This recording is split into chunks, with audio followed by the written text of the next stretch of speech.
Shalom, selamat pagi. Mari sebelum kita mendengarkan renungan pagi hari ini, mari kita bersatu di dalam doa. Tuhan, terima kasih Tuhan atas segala berkat penyertaan-Mu yang luar biasa ada dalam hidup kami Tuhan, sehingga pagi hari ini kita bisa bangun dengan keadaan sehat tanpa kekurangan suatu apapun Tuhan. Tuhan, sebentar lagi kami akan mendengarkan renungan pagi hari ini Tuhan, kiranya Engkau berkati Tuhan, renungan apa yang nanti kami dengar bisa menjadi rema bagi kami, bisa berbuah, bisa tertanam, tertumbuh dan berbuah dalam kehidupan kami Tuhan. Terima kasih Tuhan. Ini doa dan permohonan kami Tuhan. Hanya di dalam nama-Mu Tuhan kami berdoa dan mengucap syukur dalam nama Tuhan Yesus. Haleluya. Amin. Renungan pagi ini kita ambil tema yaitu faithful atau kesetiaan.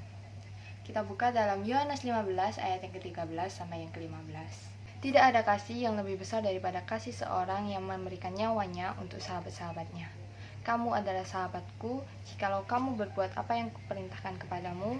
Aku tidak menyebut kamu lagi hamba, sebab hamba tidak tahu apa yang diperbuat oleh tuannya. Tetapi aku menyebut kamu sahabat, karena aku telah memberitahukan kepada kamu segala sesuatu yang telah kudengar dari Bapakku. Amin.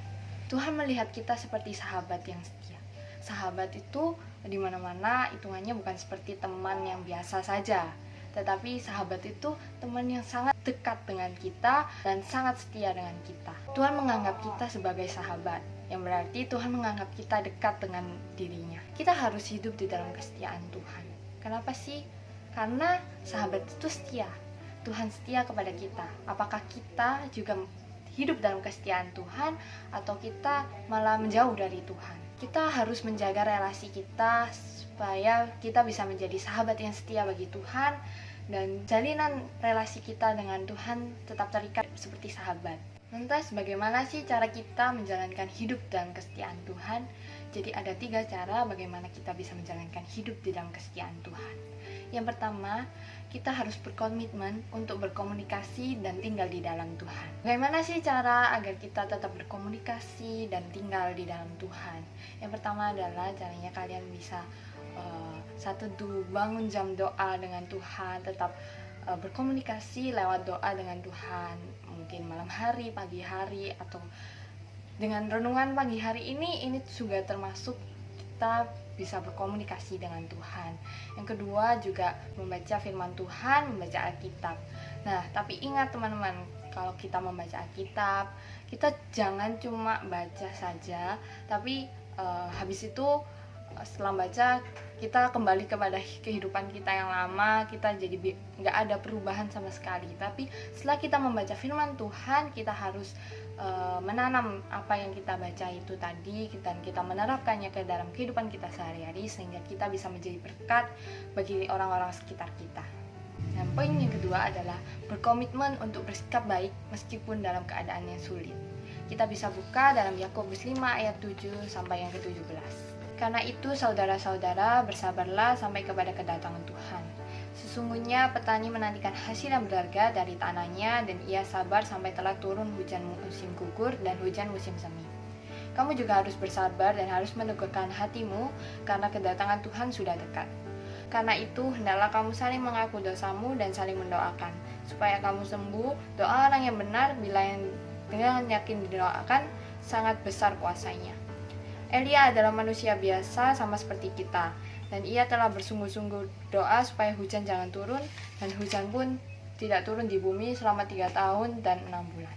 Amin. Kita harus tetap mengandalkan Tuhan dan bersikap baik bagi sesama kita walaupun kita dalam kesulitan. Tidak hanya saat Tuhan memberikan berkat kepada kita ataupun kita dalam fase damai sejahtera. Kita harus tetap bersyukur walaupun kita dalam keadaan kesulitan.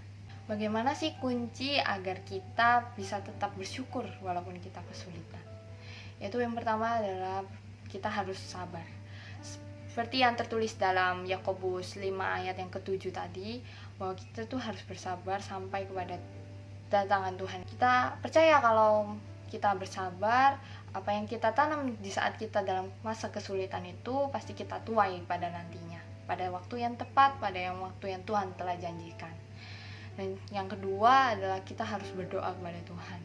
Elia sudah berdoa meminta kepada Tuhan agar hujan tidak turun, dan akhirnya Tuhan kabulkan, hujan tidak turun selama 3 tahun 6 bulan. Begitu pula juga dengan kita harus tetap berdoa. Seperti yang tertulis tadi, doa orang yang benar bila dengan yakin didoakan sangat besar kuasanya. Karena kita anak Tuhan, kita dekat dengan Tuhan, kita sahabat Tuhan, percaya bahwa Tuhan pasti jawab doa kalian. Di saat mungkin kalian sedang kesulitan saat ini, tetap setia pada Tuhan. Karena kesetiaan Tuhan itu gak pernah lepas dan berlalu luntur.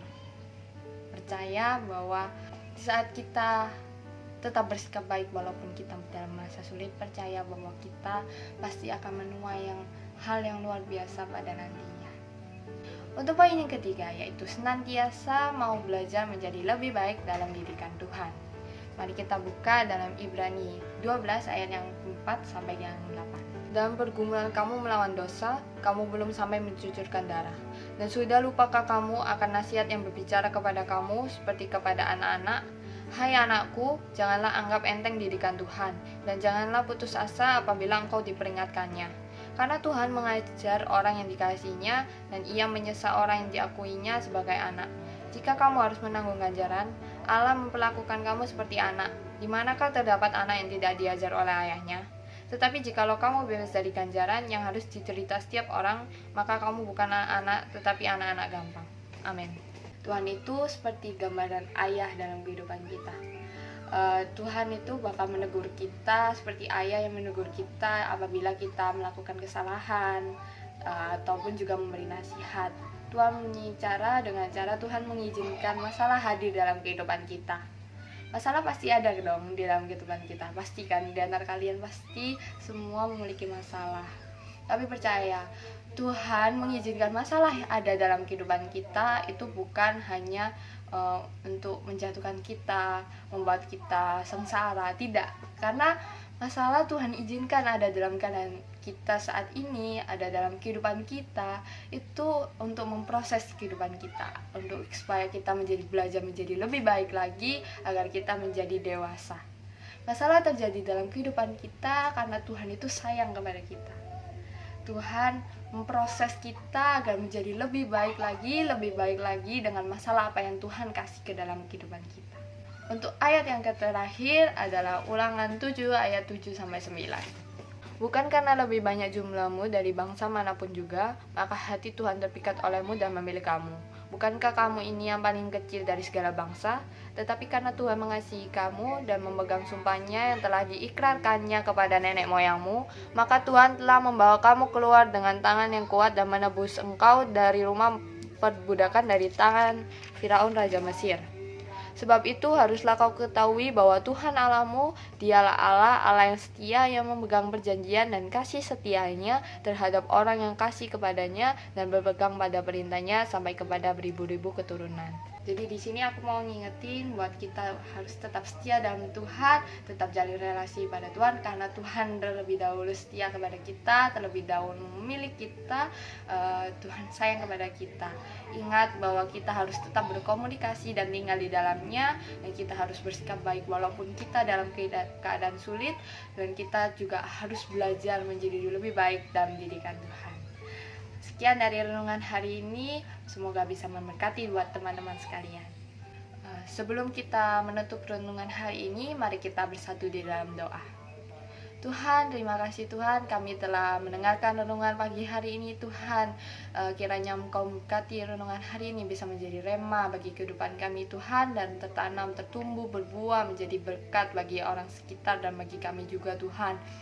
Terima kasih Tuhan, kami akan melanjutkan aktivitas kami Tuhan. Engkau berkati dari awal, pertengahan hingga akhir hari ini Tuhan. Kami percayakan seluruhnya ke dalam tangan-Mu Tuhan. Kami berserah penuh hanya ke dalam tangan-Mu. Tuhan, kami percaya Engkau Allah yang setia Tuhan. Kami ingin setia dalam naungan-Mu Tuhan. Terima kasih Tuhan. Ini doa dan permohonan kami hanya di dalam nama-Mu Tuhan. Kami berdoa dan mengucap syukur dalam nama Tuhan Yesus. Haleluya.